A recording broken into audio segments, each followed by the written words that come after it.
Hi friends. ஒரு நாட்டை destroy பண்ணணும் அப்படின்னு சொன்னால் நம்ம பண்ண வேண்டியது ஒன்று தான். அந்த நாட்டினுடைய எஜுகேஷன் சிஸ்டத்தை கொலாப்ஸ் பண்ணணும். பண்ணிட்டா போதும் நாடு டெஸ்ட்ராய் ஆகிடும்.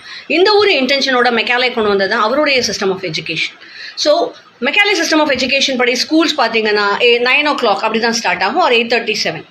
ஆனால் நம்முடைய ஏன்ஷியன்ட் டைமில் பார்த்தீங்கன்னா குருகுலா டைம்ஸில் 4:30க்கு கிளாஸஸ் ஸ்டார்ட் ஆகும்.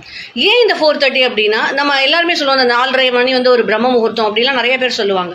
ஸோ இந்த 4:30 மணிக்கு நம்முடைய பிரெயின் பார்த்தீங்கன்னா பயங்கர ஃப்ரீக்வன்சியில் இருக்கும், ஹை லெவல் ஃப்ரீக்வன்சியில் இருக்கும். ஸோ தட் அந்த சமயத்தில் நம்ம எந்த ஒரு விஷயம் பண்ணாலுமே அப்படியே நம்ம பிரெயினில் அது இருக்கும். படித்தோம் அப்படின்னா அது அப்படியே இருக்கும். அந்த ரிட்டென்ஷன் கெப்பாசிட்டி நம்ம பிரெயினுக்கு அந்த டைமில் ரொம்ப அதிகமாக இருக்கும். அதை உடச்சிடணும். அந்த அளவுக்கு படித்து புத்திசாலி ஆகிட்டா இவங்களை நம்ம அடக்கி ஆள முடியாது. அப்படிங்கிறனால முதல்ல மெக்காலையை உடைச்சது அதுதான். ஸோ தயவு செய்து நம்முடைய குழந்தைங்கள இருந்தால் 4:30 மணிக்கு எழுந்திரிச்சு உட்காந்து படிக்க வச்சோம் அப்படின்னா நிச்சயமாக அவங்களுடைய brain retention capacity they will become excellent.